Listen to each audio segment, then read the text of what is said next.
Olá, tudo bem com você? Bom, espero que sim. Você é torcedor e torcedora do Cruzeiro, você é torcedor e torcedora do Vasco da Gama, especialmente este vídeo é para vocês, é para nós comentarmos aqui um pouco sobre o que foi esse clássico do futebol brasileiro que aconteceu na Série B.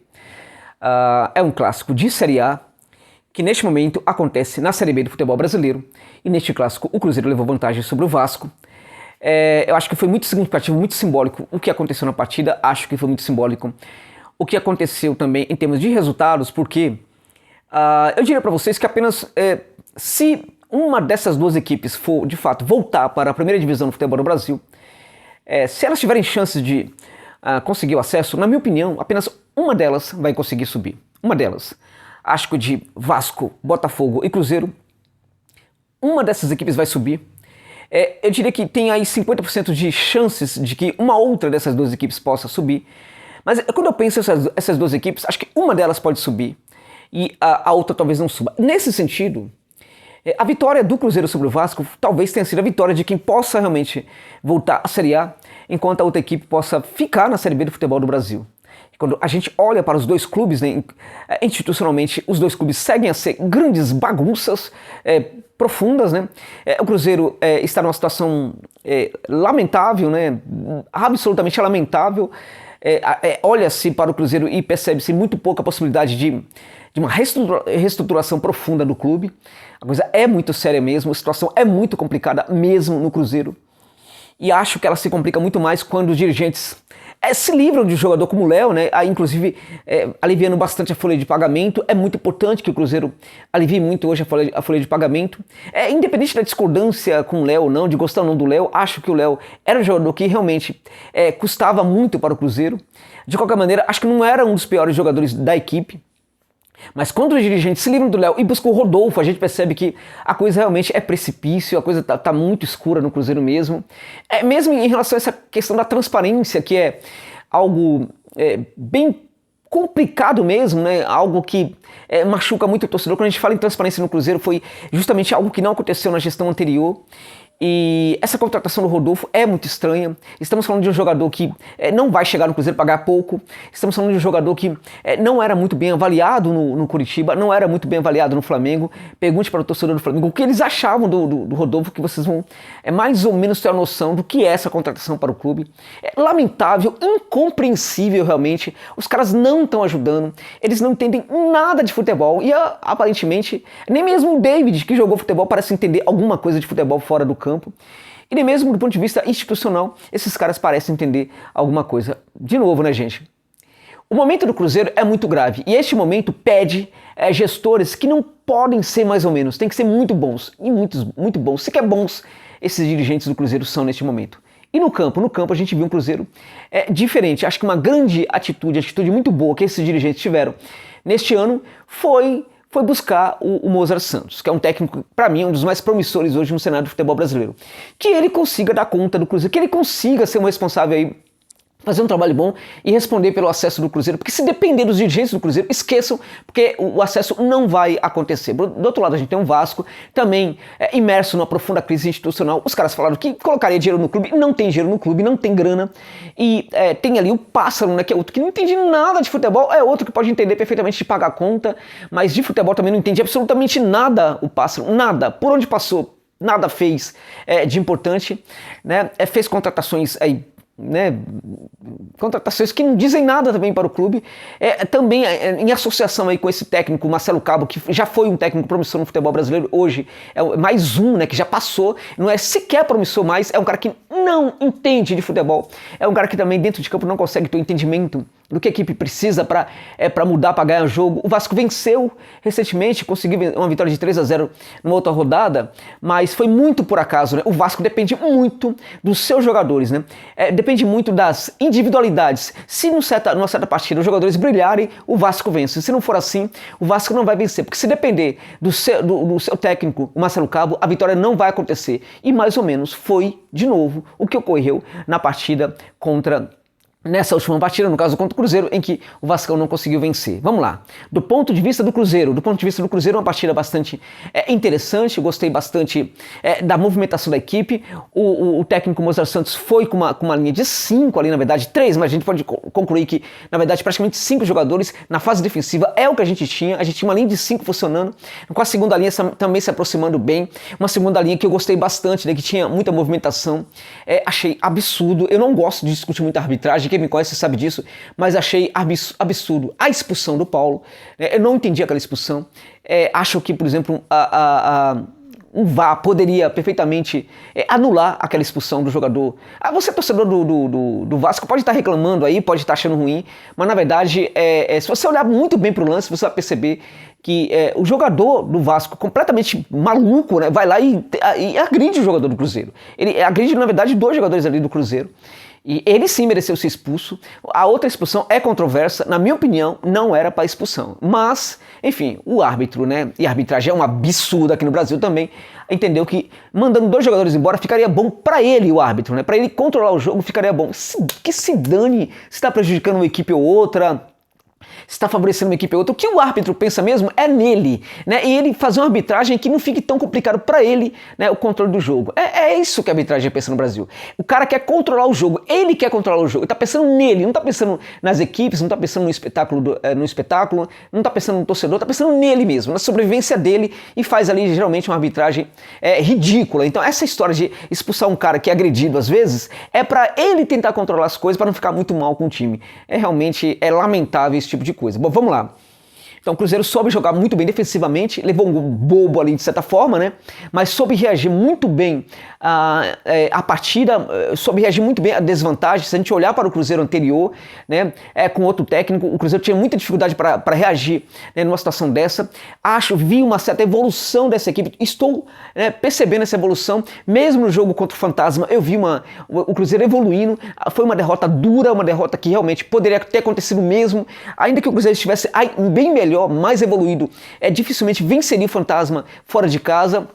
Outras equipes vão sofrer também na cancha do Fantasma dos Trilhos, lá no Operário de Ponta Grossa, e acho sinceramente que o Cruzeiro naquela partida mostrou ali alguma evolução, e notamos também essa evolução nessa partida. Uma equipe mais equilibrada, uma equipe que tem um entendimento melhor nos aspectos defensivos, uma equipe que sabe se projetar para o campo de ataque. Foi assim na partida de ontem também, eu curti bastante. O Cruzeiro foi formado pelo Fábio, né, o Cáceres, o Giuseppe, o Ramon, Paulo e o Augusto, né, o Fernando Augusto, e ali o Bruno José, né, o Rômulo, Matheus Barbosa, o Massinho e o Sobis. Sinceramente, para mim, Paulo é um jogador interessante. Ele pode evoluir muito, ele pode crescer muito nesse Cruzeiro. Que bom, né? Que tem um técnico, que tem entendimento do que é o jogador e promove o jogador, né? Parabéns ao Mozart Santos por dar esse apoio pro Paulo, que foi expulso, mas eu acho que vai crescendo nessa equipe. Tô sentindo falta do Bissoli aí nessa equipe, do Stênio também acho que precisa receber mais oportunidades, e ainda não entendo a presença nesse time do Rafael Sobis. É um cara que não funciona. Tem muito nome, muita mídia, mas não tá jogando. Não tá jogando. Foi um erro essa contratação, na minha opinião, do Sobis. Mas ele respondeu, foi um erro, gente, até pelo que se paga para os jogadores. O que esses caras do Cruzeiro têm na cabeça? Eles sabem qual é o problema do Cruzeiro, o problema financeiro, como é que contratam alguns jogadores? Eu não consigo entender. É a mesma coisa que estão fazendo agora com o Rodolfo, né?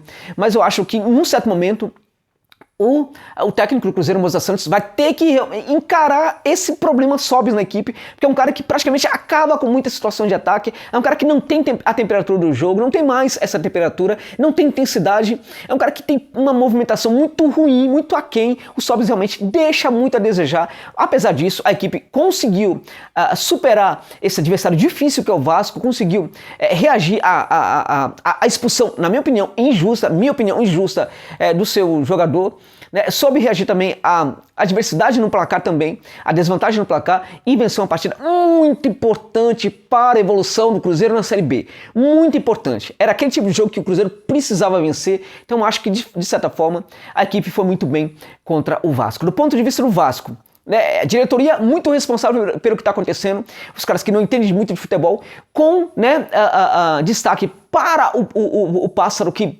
realmente, essas contratações que ele está fazendo, todas elas, né, muito bem avaliadas, né, e muito bem legitimadas pelo Marcelo Cabo, que é outro infeliz que também demonstra não entender nada de futebol, não é técnico para o Vasco. É preciso dizer isso, gente.